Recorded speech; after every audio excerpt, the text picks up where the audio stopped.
Okay, तो चलिए आज का सेशन हम लोग स्टार्ट करते हैं। तो जैसा कि हमने बताया कि पिछला क्लास में हमने झारखंड की राज्य व्यवस्था का जो डिस्कस किया था, उसमें झारखंड के में जो कार्यपालिका है, न्यायपालिका और विधायिका, उन सब पर हमने, जिसमें कि राज्यपाल, मुख्यमंत्री, मंत्रिपरिषद और न्यायपालिका के अंतर्गत हाईकोर्ट और उसके अंतर्गत जितने भी आने वाले अधीनस्थ न्यायालय है उसके बारे में, और विधायिका के अंतर्गत विधानसभा और विधानसभा अध्यक्ष और विधानसभा के उपाध्यक्ष। अब हम लोग राज्य व्यवस्था से संबंधित अन्य कुछ टॉपिक, जैसे कि झारखंड लोक सेवा आयोग जेपीएससी, जो हमेशा नाम सुनते होंगे, जेएसएससी झारखंड कर्मचारी चयन आयोग, हमेशा नाम सुनते हैं। झारखंड की जो प्रशासनिक व्यवस्था है, जिसमें कि हम लोग नगरीय व्यवस्था और जो स्थानीय जो व्यवस्था है उसके बारे में, और क्षेत्रीय व्यवस्था के अंतर्गत वही आपको पता होगा कि राज्य को 5 प्रमंडल, मतलब प्रमंडल में बांटा गया है, जिला में बांटा गया है, और फिर ब्लॉक स्तर पर उसको डिवीजन किया गया है। तो उन सब के बारे में हम लोग एक एक करके चर्चा करेंगे। सबसे पहले इसमें हम लोग झारखंड लोक सेवा आयोग की बात करते हैं।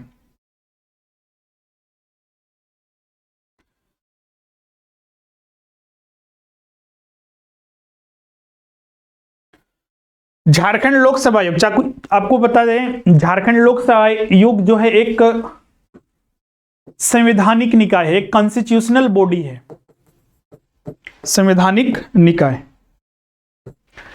इसके लिए भारतीय संविधान में उपबंध बनाया गया अनुच्छेद 315 में कि हर एक राज्यों में एक राज्य लोक सेवा आयोग, और संघ में आपको पता होगा कि यूपीएससी है, union public service commission, UPSC, जिसमें आप आईपीएस, आईएएस अफसर और अन्य जो वैकेंसियां हैं उसके द्वारा ली जाती है, उनकी नियुक्तियां कराई जाती है। और उसके अलावा राज्य स्तर पर भी लोक सेवा आयोग का गठन किया गया है, और इसके लिए प्रावधान जो है वो अनुच्छेद 315, भारतीय संविधान के अनुच्छेद 315 में बनाए गए हैं। तो झारखंड लोक सेवा आयोग एक कॉन्स्टिट्यूशनल बॉडी है। इसमें सदस्यों की नियुक्ति की जाती है, एक अध्यक्ष होते हैं, इसके अलावा अन्य जो सचिव वगैरह और जो अन्य सदस्य वगैरह होते हैं, जो राज्य में जो एग्जाम वगैरह है वो उसका नियुक्तियां वगैरह से संबंधित एग्जाम वगैरह लेते हैं और उनकी नियुक्ति करते हैं। जो इसमें अध्यक्ष होते हैं, जैसे कि अभी वर्तमान में अध्यक्ष कौन से हैं? अभी वर्तमान में अध्यक्ष कौन है? अमिताभ चौधरी। झारखंड लोक सेवा आयोग की स्थापना जो की गई थी जनवरी 2002 में की गई थी। इनमें जितने भी झारखंड लोक सेवा आयोग में अध्यक्ष और जो सदस्य हैं उनकी नियुक्ति राज्यपाल के द्वारा की जाती है, मुख्यमंत्री की सलाह पर। जो भी इनके सदस्य होते हैं उनका कार्यकाल जो होता है, अध्यक्ष 6 साल के लिए होता है, और लेकिन मैक्सिमम कितना होता है? 62 ईयर्स, मतलब कि उनके 62 वर्ष के आयु तक वो बने रह सकते हैं, पुनः नियुक्त नहीं किए जा सकते। जैसे कि कोई अध्यक्ष बना, सदस्य बना, तो वो दोबारा फिर उस आयोग के अध्यक्ष वगैरह नहीं बन सकते हैं, उनसे संबंधित प्रावधान है। अब राज्य में ये बहुत सारे अन्य एग्जामिनेशन वगैरह लेते हैं उससे संबंधित, जैसे कि आपको सिविल सर्विसेज वगैरह हो गया या फिर लेक्चरर वगैरह के पोस्ट हो गए, वो सारे कंडक्ट कराते हैं। अब आते हैं जेएसएससी, झारखंड कर्मचारी चयन आयोग, जो अभी आप तैयारी कर रहे हैं, वो किसके द्वारा परीक्षा लिया जा रहा है? जेएसएससी के द्वारा ही। जेएसएससी की स्थापना जो की गई थी, झारखंड जो कर्मचारी चयन आयोग है, अधिनियम 2008 के तहत इसकी स्थापना की गई, और इसकी स्थापना जो है वो 2011 में की गई। मतलब कि राज्य बनने के बाद आप देख सकते हैं कि इसकी स्थापना 2011 में की गई थी। इसके अधिक अध्यक्ष होते हैं, इसमें भी अध्यक्ष होते हैं और बहुत सारे अन्य प्रमुख व्यक्ति होते हैं जो इसके सदस्य बनाए जाते हैं। इसमें जो अध्यक्ष होता है वो भारतीय वन सेवा के सेवानिवृत्त अधिकारी आरसी सहायता के प्रथम अध्यक्ष बनाए गए थे। और जो जेएसएससी का जो मुख्यालय है, कार्यालय जो है मुख्य, वो रांची में स्थित है। ये सामान्यतः जेएसएससी जो एग्जाम लेती है, ये समूह ग और समूह ख के जो वैकेंसियां हैं, जैसे कि अभी आप सचिवालय सहायक देख रहे होंगे, जो सप्लाई ऑफिसर है उनके लिए देख रहे होंगे, या फिर हम बात कर रहे हैं कांस्टेबल, झारखंड दरोगा वगैरह, या फिर अन्य जो परीक्षाएं हैं टीचर्स वगैरह की, वो सारी परीक्षाएं जो है जेएसएससी के द्वारा लिया जाता है। इसमें जो भी अध्यक्ष और सदस्य होते हैं उनका जो कार्यकाल होता है 5 वर्ष के लिए होता है, या फिर अधिकतम वही 62 वर्ष के लिए होता है। तो ये जेएसएससी और जेपीएससी से संबंधित सारे तथ्य थे। अब आगे हम लोग इसमें डिस्कस करेंगे झारखंड की जो प्रशासनीय व्यवस्था है। प्रशासकीय व्यवस्था के अंतर्गत जैसे कि झारखंड सचिवालय हो गया, जैसे कि अभी आप जेएसएससी सीजीएल की अगर तैयारी कर रहे हैं तो आपको पता होगा कि इसमें सचिवालय सहायक एक पोस्ट है। तो ये सचिवालय जो है ये रांची में स्थित है। यहीं पर आपको नियुक्ति एक ऑफिसर ग्रेड में की जाती है। यह एक केंद्रीय प्रशासनिक निकाय के जैसा काम करता है। इसके जो सबसे प्रमुख होते हैं, जो कि एक मोस्ट सीनियर आईएएस अधिकारी को इसका प्रमुख अधिकारी बनाया जाता है, जैसे कि अभी सुखदेव भगत जो हैं सचिवालय के प्रमुख हैं, उनको बोला जाता है मुख्य सचिव। मुख्य सचिव सचिवालय के जो प्रमुख होते हैं उसको बोला जाता है मुख्य सचिव। और सचिवालय के अंतर्गत ही बहुत सारे विभाग होते हैं। सचिवालय सबसे ऊपर हो गया, इसके प्रमुख जो हो गए वो मुख्य सचिव हो गए। जो मोस्ट सीनियर आईएएस अधिकारी होता है वही इसी को नियुक्त किया जाता है। सचिवालय विभिन्न विभागों में बटा हुआ है। विभाग जैसे कि आपने सुना होगा ग्रामीण विकास विभाग, शिक्षा विभाग, स्वास्थ्य विभाग। तो इस तरह से ये कुल जो विभाग है, अभी सचिवालय के अंतर्गत कुल विभाग जो है 31 विभाग हैं। एग्जाम में पूछा जा सकता है झारखंड सचिवालय के अंतर्गत अभी कुल कितने विभाग हैं। इन्हीं विभागों के माध्यम से पूरे राज्य में कार्य चलते हैं। ग्रामीण विकास विभाग के तहत जो ग्रामीण क्षेत्र में है, कृषि क्षेत्र में है। स्वास्थ्य विभाग पूरे जो राज्य में स्वास्थ्य स्थिति, जैसे कि, और हर एक विभाग ध्यान रखिएगा इसमें कुछ विभाग होते हैं जो आवंटित किए जाते हैं, उसके मंत्री भी बनाए जाते हैं। जैसे कि आपने सुना होगा अभी शिक्षा मंत्री कौन है, जो शिक्षा विभाग जिनके पास है, जगन्नाथ महतो। जो स्वास्थ्य मंत्री हैं अभी बन्ना गुप्ता, उनके पास वो मंत्री पद है। ग्रामीण विकास विभाग जो है आलमगीर आलम है। तो वो विभिन्न विभाग के मंत्रियों भी बनाए जाते हैं। लेकिन एक चीज ध्यान रखिएगा, हर एक विभाग के मंत्री नहीं होते हैं। उसके लिए विधानसभा में जो प्रावधान है उसके अकॉर्डिंग मुख्यमंत्री जो है मंत्री परिषद की गठित करता है। हम पिछला क्लास में बता चुके हैं, मंत्री परिषद का गठन मुख्यमंत्री के द्वारा किया जाता है। तो सचिवालय को भी ध्यान में रखिएगा, इसका मुख्यालय रांची में है। अभी वर्तमान में जो सचिवालय के मुख्य सचिव जो है वो सुखदेव भगत हैं, इसको नोट कर लीजिएगा, सुखदेव भगत। अगर एग्जाम में पूछा जाए कि मुख्य सचिव, प्रथम मुख्य सचिव झारखंड का कौन था, तो उनका नाम था विजय शंकर दुबे। विजय शंकर दुबे। अब आते हैं क्षेत्रीय प्रशासन में। क्षेत्रीय प्रशासन के अंतर्गत जैसे कि हमने बताया आपको कि राज्य को विभिन्न, झारखंड को जो विभिन्न थोड़ा मैप इसको समझने के लिए बना दे रहे हैं, इसको देखिएगा।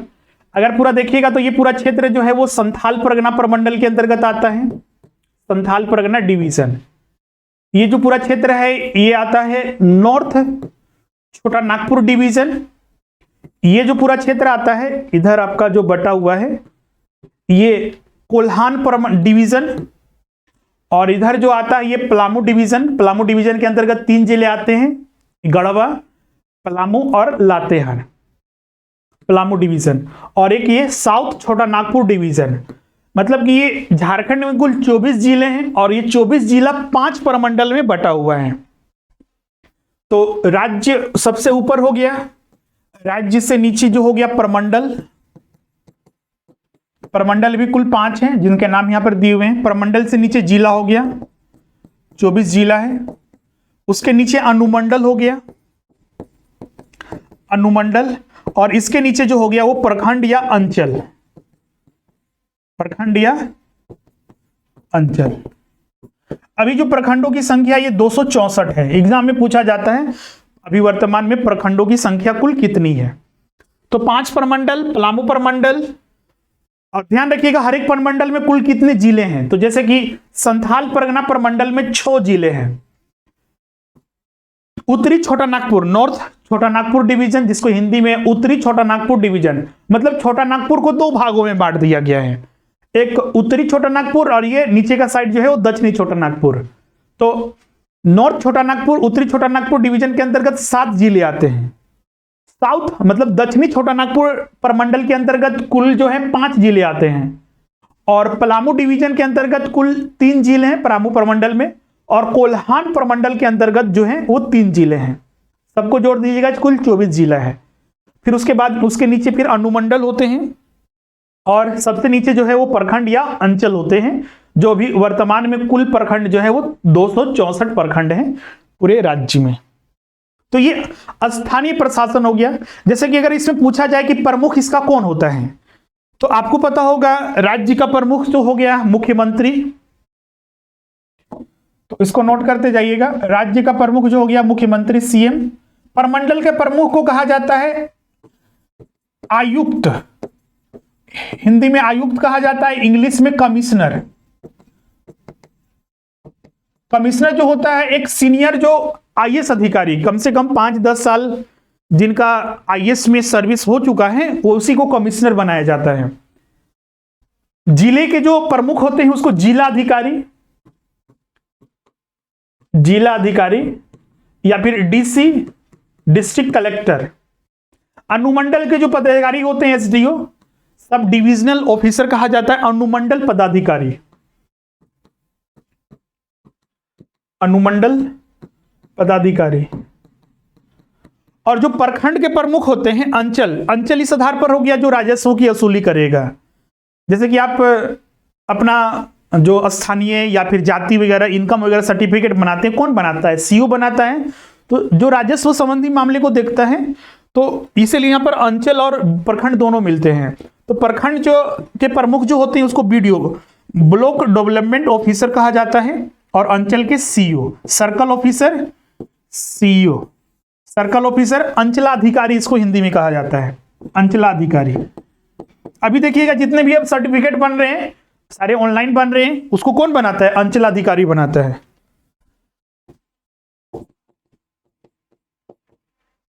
ये प्रखंड विकास पदाधिकारी, इसको भी हिंदी में लिख लीजिएगा वीडियो को, प्रखंड विकास पदाधिकारी।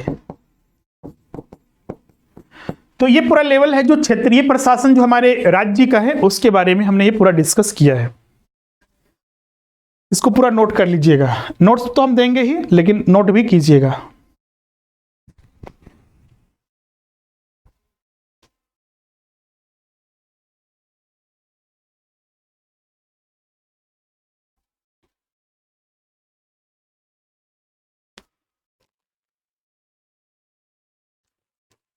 अंचलाधिकारी उतने ही है, 264 ही है।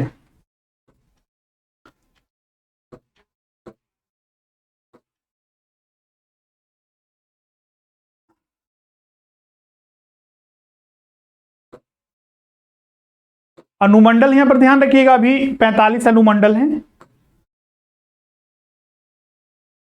अंचल हो गया, बीडीओ 24,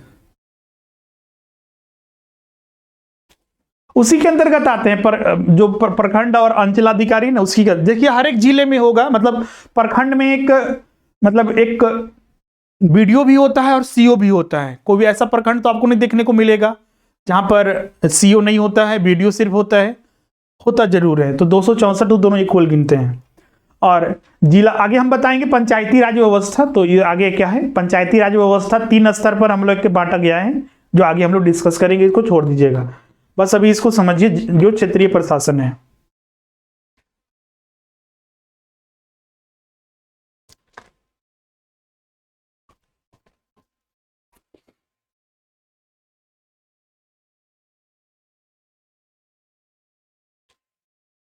क्लियर है इसमें? तो बारी आगे आते हैं हम लोग। प्रखंड अंचल हो गया। अब यहां पर आते हैं जिला प्रशासन की व्यवस्था।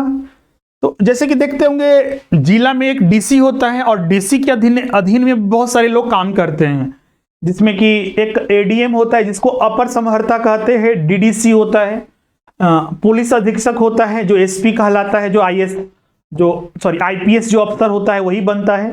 कुछ में इसकी नियुक्ति, जैसे डीसी कौन बन सकता है, तो एक आईएएस अधिकारी ही डीसी बन सकता है, या फिर राज्य में जो जैस होता है, झारखंड एडमिनिस्ट्रेशन सर्विस, जो जेपीएससी नियुक्त करते हैं, तो इनमें जो 10 से 15 साल 20 साल जो बिता चुका है झारखंड प्रशासनिक सेवा में, तो उनको डीसी बनाया जाता है प्रमोशन के आधार पर। सामान्य रूल यही है कि एक आईएएस अधिकारी ही डीसी बन सकता है, लेकिन राज्य सरकार प्रमोट भी करती है।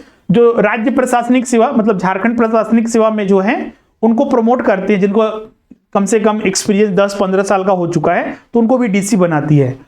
फिर उसके अंतर्गत देखिएगा इसको 4 भागों में बांटा गया है। डीडीसी उप विकास आयुक्त, अपर समहर्ता एडीएम उसको कहते हैं, पुलिस अधीक्षक एसपी, और डीडीसी के अंतर्गत ही बीडीओ और प्रखंड स्तरीय, जैसे कि अभी आपको यहां पर देखिएगा बहुत सारे पद मिलेंगे। आपूर्ति पदाधिकारी, सप्लाई ऑफिसर का भी एक बढ़ाया गया ना डेट। आज आपने जेएसएससी की वेबसाइट पर देखा होगा न्यूज में कि जो ब्लॉक सप्लाई ऑफिसर है और अच्छे खासे पोस्ट भी है इसमें, इसकी अब उम्र की गणना 2010 के आधार पर मैक्सिमम की जाएगी। मतलब कि 2010 में जिसका 35 साल हो गया होगा, तो मतलब आज के अनुसार इधर 10 साल और जोड़ दीजिए। अभी जिसकी वर्तमान आयु जनरल कैटेगरी वाले के लिए हम बोल रहे हैं, जिसकी 45 या 46 साल है, वो भी फॉर्म को भर सकता है JCSCGL। अभी वर्तमान के अनुसार आज जो बदलाव हुआ उसके आधार पर जिसकी अभी वर्तमान आयु 46 या 45 साल है, वो भी अब JSSCGL फॉर्म भर सकता है। मतलब कि जो एज है अभी हम लोग के जो होंगे, तो जो पिताजी हैं उनके एज के लगभग यहां पर अब ये भर सकते हैं, 45, 46, 47 वर्ष की। और अब इसमें आप रिजर्वेशन भी देखिए, किसी को 5 साल का रिजर्वेशन है, किसी को 3 साल का, 2 साल का। मतलब कि 50 से 55 साल वाले के साथ आज इस पर आपको एग्जाम देना है। 50 से 55 साल वाले का अभी एग्जाम देना है, तो कंपटीशन ज्यादा रहेगा। तो अब देखिए यहाँ पर जो ब्लॉक सप्लाई ऑफिसर होते हैं वो किस कैटेगरी में आते हैं, तो ये आता है यहाँ पर उपायुक्त के अंतर्गत ही काम करते हैं, जो लेखा निदेशक है, और जो डीएसओ होता है जिला आपूर्ति पदाधिकारी। आपको ये पोस्ट ब्लॉक सप्लाई ऑफिसर जिले में दिया जाएगा। तो जिले में सबसे प्रमुख होता है जो जिला आपूर्ति पदाधिकारी होता है, इस पर नियुक्ति जेपीएससी के द्वारा की जाती है। और जिला आपूर्ति पदाधिकारी के अंतर्गत ही काम करते हैं सहायक जिला आपूर्ति पदाधिकारी, ये भी काम करते हैं। ये इनकी नियुक्ति भी जेपीएससी के द्वारा ही कराया जाता है। और उसके नीचे का पद आता है खरीद बिक्री पदाधिकारी, आपूर्ति पदाधिकारी और आपूर्ति निरीक्षक। तो आपको समझिए कि इस पद पर यहां पर नियुक्त किया जाएगा अगर बीएसओ ब्लॉक सप्लाई ऑफिसर में आपकी नियुक्ति होती है तो। मतलब कि जिला आपूर्ति पदाधिकारी के 1-2 से ही नीचे आप रहिएगा, मतलब कि ब्लॉक में आप सबसे ऊपर रहिएगा। क्लियर है? उसके बाद यहां पर पुलिस, ये तो आपका पुलिस विभाग में आ गया, एसपी हो गया, उसके नीचे डीएसपी हो गए, फिर इंस्पेक्टर हो गया, फिर सब इंस्पेक्टर हो गया, और फिर हवलदार हो गया, कांस्टेबल। क्लियर है? फिर इसमें देखिएगा एसडीओ, डीसी से नीचे एसडीओ अनुमंडल पदाधिकारी, अनुमंडल पदाधिकारी के नीचे सीओ काम करते हैं जो अंचलाधिकारी कहलाते हैं, अंचलाधिकारी के नीचे अंचल निरीक्षक, और उसके अंतर्गत सबसे नीचे राजस्व कर्मचारी है। जैसे कि जेएसएससी अभी हाल ही में राजस्व कर्मचारी की नियुक्ति लाएगा, 10+2 का होता है वो, तो ये आपको सीओ के अंतर्गत है। जैसे कि हमने अभी बताया था ना कि जो सब डिविजनल ऑफिसर होते हैं ये राजस्व विभाग को देखते हैं। जैसे कि जो जिले में जो भी कमाई हो रही है, राजस्व जो आ रहा है, वो सारे ये देखते हैं। बीडीओ नहीं देखेगा, आपूर्ति पदाधिकारी नहीं देखेगा, जिला स्तरीय अधिकारी नहीं देखेगा, ये अनुमंडल पदाधिकारी देखते हैं। अनुमंडल पदाधिकारी के नीचे ही काम करते हैं अंचलाधिकारी, जिनकी नियुक्ति जो की जाती है वो जेपीएससी के द्वारा, और उसके नीचे की नियुक्ति अंचल निरीक्षक और राजस्व कर्मचारी की नियुक्ति कौन करता है? जीएसएससी करता है। और राजस्व कर्मचारी सबसे नीचे पद हो गया जो राजस्व सीधा वसूल के जमा करते हैं सरकार के खाते में। अब आ जाते हैं, ये तो सब हो गया प्रशासनीय, जिला प्रशासन का जो स्वरूप हो गया उसके बारे में। अब यहां पर आते हैं स्थानीय प्रशासन। स्थानीय प्रशासन को दो भागों में बांटा गया है, एक तरह से ग्रामीण प्रशासन बोल सकते हैं और एक नगरीय प्रशासन। ग्रामीण प्रशासन और एक नगरीय प्रशासन। इसको एक बार यहां पर देखिए,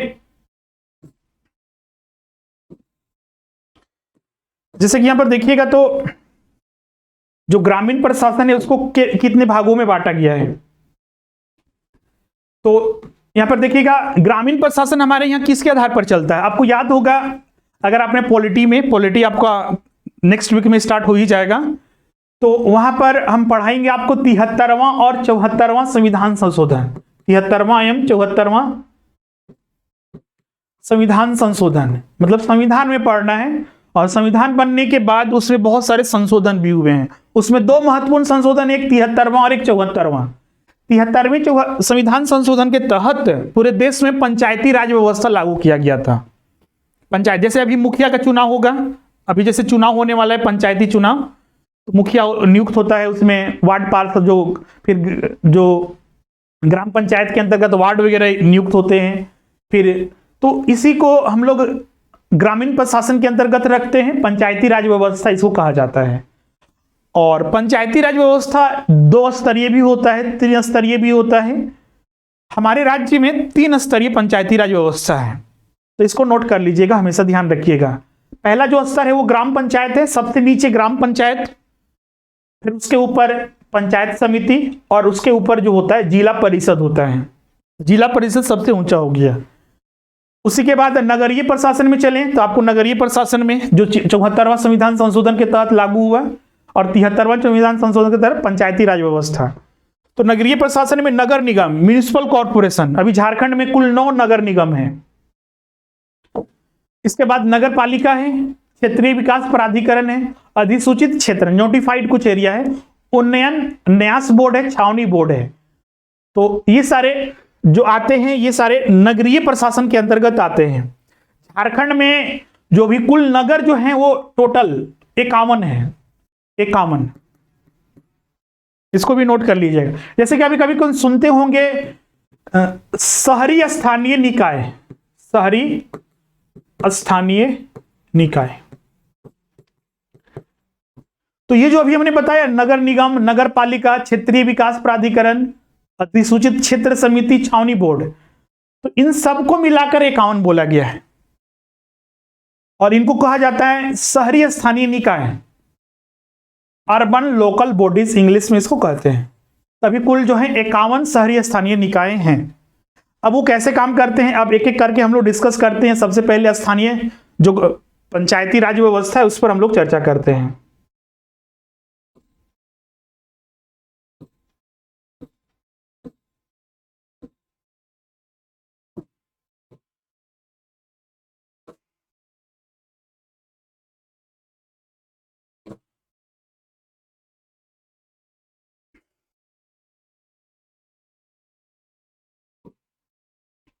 एक चीज ध्यान रखिएगा, बहुत सारे स्टूडेंट इसमें याद कर लेते हैं कि पंचायती राज व्यवस्था का जो प्रावधान है वो 73वें संविधान संशोधन के तहत ही आया।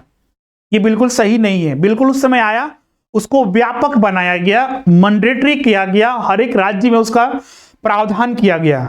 वरना जब संविधान बन रहा था ना उस समय भी उसमें प्रावधान था पंचायती राज व्यवस्था का, और महात्मा गांधी पंचायती राज व्यवस्था के बहुत बड़े पक्षधर थे और उन्हीं के कारण पंचायती राज व्यवस्था को शामिल भी किया गया था संविधान में। लेकिन उतना ज्यादा व्यापक नहीं था। कुछ राज्यों ने अपनाया, कुछ राज्यों ने अपनाया भी तो सही से लागू नहीं किए, और कुछ राज्यों ने तो उसे लागू ही नहीं किया। इसीलिए 73वां और 74वां संविधान संशोधन हुआ था श्रीमती इंदिरा गांधी की जो सरकार थी उस समय, और उसके बाद ये मैंडेटरी कर दिया गया था। तो और इसके नाम आता है कि किसके कारण ये तो ये बलवंत राय मेहता की अध्यक्षता में एक कमेटी गठित की गई थी, उसके बाद ये लागू हुआ था। जो प्रतिवेदन बलवंत राय मेहता समिति एग्जाम में पूछा जा सकता है कि बलवंत राय मेहता समिति किससे संबंधित है, तो ये जो पंचायती राज व्यवस्था है या फिर जो स्थानीय प्रशासन है उसको लागू करने में इस समिति को बनाया गया था।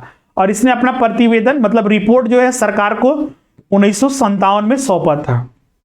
इसके बाद यहां पर इस प्रतिवेदन में 3 चीजों को सिफारिश की गई थी कि 3 स्तरीय पर काम करेगा, ग्राम स्तर पर या ग्राम पंचायत पर, प्रखंड स्तर पर या फिर पंचायत समिति, और जिला स्तर या पर जिला परिषद।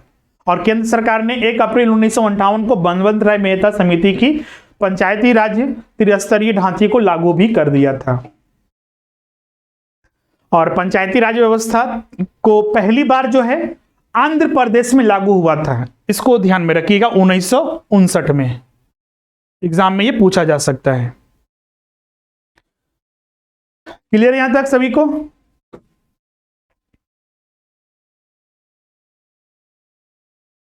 अब आते हैं हम लोग झारखंड में। झारखंड, चूंकि झारखंड राज्य कब बना? 15 नवंबर 2000 को। तो झारखंड में कब लागू हुआ? राज्य बनेगा उसके बाद ही लागू हुआ होगा, बिल्कुल। तो 23 अप्रैल 2001 को झारखंड में पंचायती राज व्यवस्था लागू हुआ।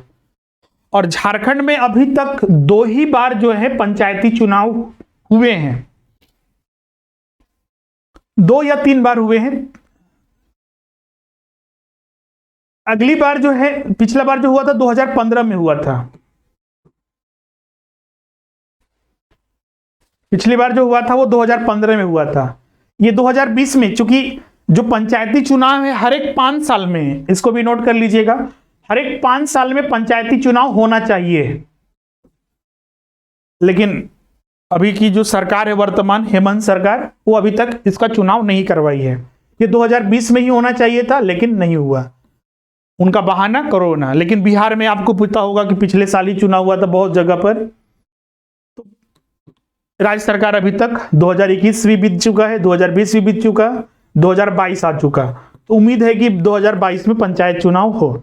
झारखंड में जो पंचायती चुनाव है त्रिस्तरीय, मतलब पंचायती व्यवस्था 3 स्तरीय है। ग्राम पंचायत है, इसमें पंचायती समिति और जिला परिषद है। ये 3 अपने, मतलब कि ये जो है ग्राम स्तर पर काम करता है, ये प्रखंड स्तर पर, और ये जो है जिला परिषद जो होते हैं, अभी जैसा हमने बताया, ये जिला परिषद मतलब हर एक जिले के आधार पर बनाया गया। जैसे कि पलामू हो गया, लातेहार हो गया, रांची हो गया, लोहरदगा हो गया, गुमला हो गया। तो अभी 24 कुल जिला परिषद हैं।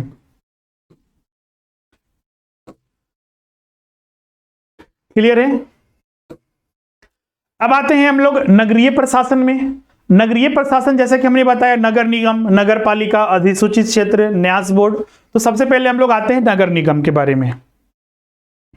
झारखंड में हमने बोला कि 9 नगर निगम है अभी वर्तमान में, और नगरीय प्रशासन व्यवस्था में सबसे उच्चतम प्रकार जो है नगर निगम ही होता है।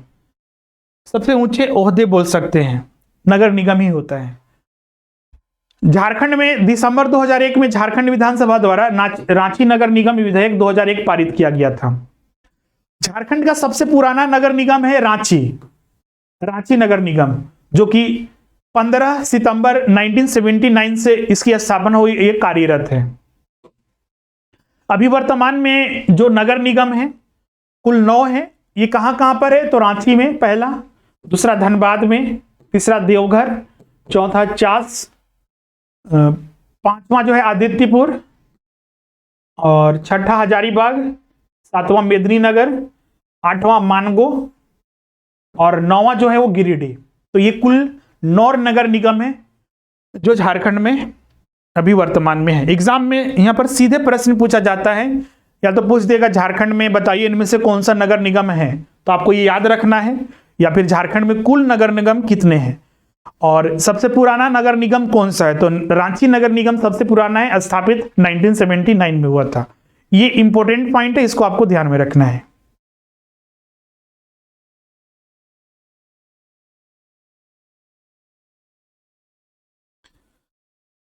क्लियर है सबको नगर निगम में? अब आते हैं नगर पालिका। नगर पालिका सामान्यतः इसको बोल सकते हैं छोटे शहरों में, जैसे कि झारखंड के बड़े शहरों में नगर पालिका आपने देखा, और नगर निगम और नगर पालिका जो होते हैं छोटे शहरों में, और इसमें वार्ड कमिश्नर मिलकर अध्यक्ष और उपाध्यक्ष वगैरह यहाँ पर चुनते हैं। बुनियादी सेवाएं वगैरह यहाँ पर भी उपलब्ध कराई जाती है।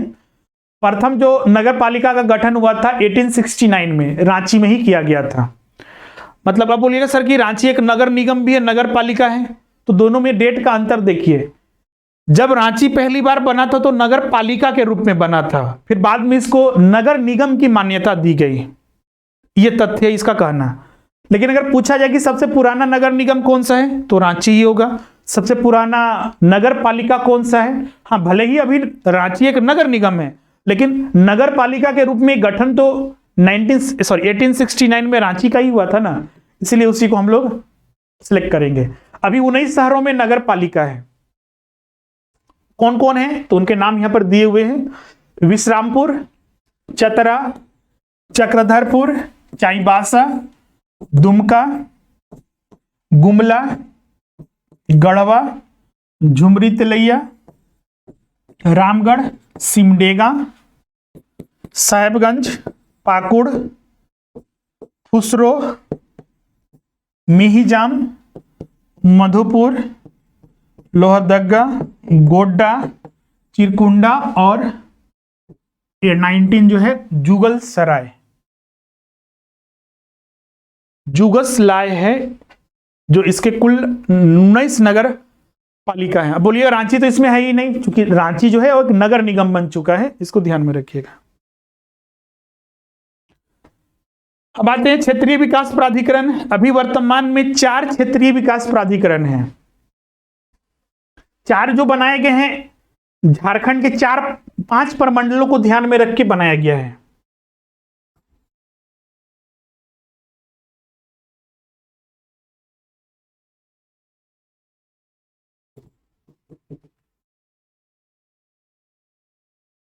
झारखंड के, जैसे कि झारखंड में 4 क्षेत्रीय विकास प्राधिकरण है। पहला एक दुमका में है, दूसरा आदित्यपुर,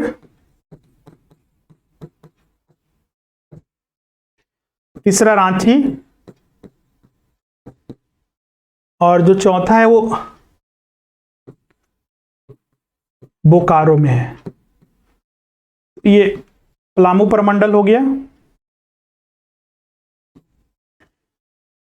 तो क्षेत्रीय विकास प्राधिकरण जो है 4 हैं, बोकारो में, दुमका में, रांची में और आदित्यपुर में। तो इसमें देखिए कि प्रमंडलों को कैसे कवर करता है। रांची क्षेत्रीय विकास प्राधिकरण 2 प्रमंडलों के अंतर्गत आता है, पलामू प्रमंडल के अंतर्गत, पलामू डिवीजन, और साउथ छोटा नागपुर डिवीजन के अंतर्गत। तो ये दोनों को कवर करता है। आदित्यपुर जो है वो कोल्हान डिवीजन को, कोल्हान प्रमंडल को, बोकारो जो है ये नॉर्थ छोटा नागपुर डिवीजन को, उत्तरी छोटा नागपुर डिवीजन को, और दुमका जो है वो संथाल परगना डिवीजन को कवर करता है। 4 क्षेत्रीय विकास प्राधिकरण है जो 5 प्रमंडल, मतलब कि रांची जो है 2 प्रमंडलों को कवर करता है, साउथ छोटा नागपुर डिवीजन और पलामू डिवीजन को। एग्जाम में ये पूछा जाता है कि रांची क्षेत्रीय विकास प्राधिकरण जो है वो किन प्रमंडलों के अंतर्गत आता है, तो 2 प्रमंडल, पलामू और साउथ छोटा नागपुर डिवीजन। क्लियर है। और सबसे पहला जो क्षेत्रीय विकास प्राधिकरण जो है रांची ही है, 1975 में स्थापित हुआ था। उस समय एक उन्नयन्यास के रूप में स्थापित हुआ था, फिर बाद में ये क्षेत्रीय विकास प्राधिकरण के रूप में गठित किया गया था।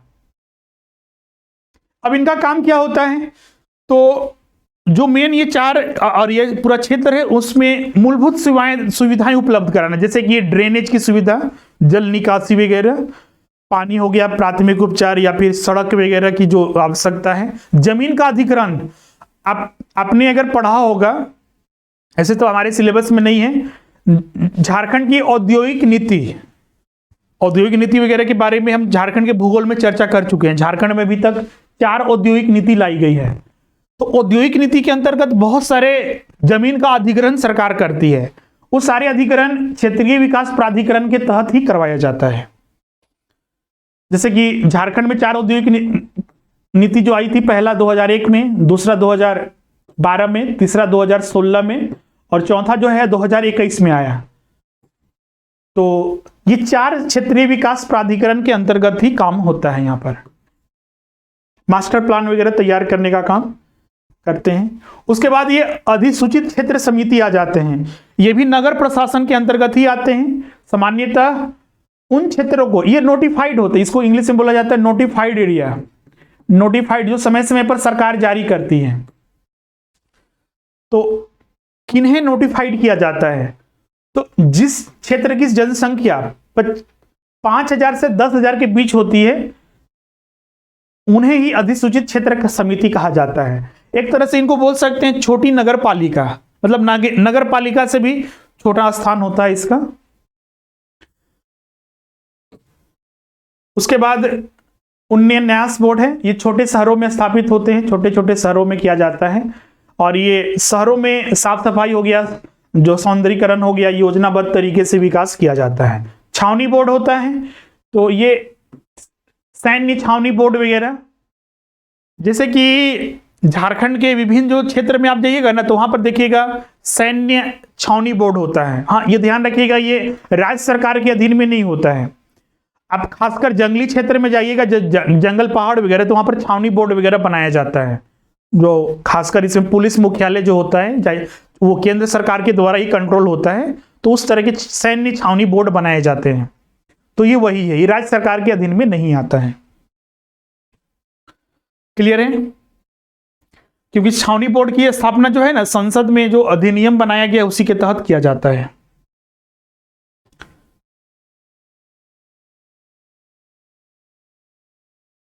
क्लियर है?